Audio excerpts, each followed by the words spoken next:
নমস্কার বন্ধুরা, simple life with প্রতিভা অন্য একটি ব্লগে স্বাগতম জানাচ্ছি। আশা করি তোমরা সবাই ভালো আছো আর আমিও ভালো আছি। সকাল সকাল দেখো স্নান টান করে ঠাকুর দিয়ে দিচ্ছি, তারপরে আঙ্গ গোপোষণা আসার জন্য কয়টা ভাবলাম মালপোয়া বানিয়ে দিচ্ছি। তো আজকে সোমবার, সব ধোয়া পাকলা লেপামশা করেছি, তার জন্য গোপোষণাকে কয়টা মালপোয়া বানাচ্ছি। তারপরে দেখো মিষ্টু মুড়ি খাচ্ছে, এই দেখো। তারপর আমরা সকালে চা খেয়েছি, মালপোয়া দিয়ে চা খেয়েছি। তারপর চাটা খাওয়ার পরে দেখো নিরামিষ তরকারি বেগুন ভাজি বানাবো, তার জন্য সবজি কেটে রেডি করে নিচ্ছি। এবার দেখো নিরামিষ সবজিটা কীভাবে আমি বানাচ্ছি অল্প দেখাই দিচ্ছি। হ্যাঁ দেখো,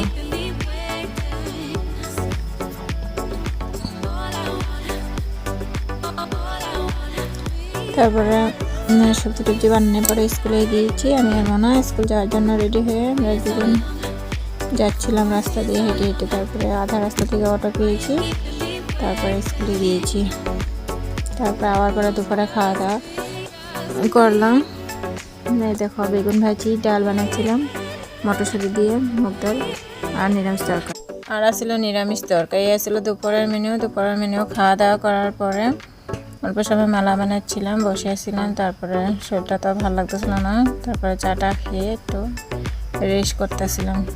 ভিডিওটি ভালো লাগলে লাইক কমেন্ট আর শেয়ার করে দিও।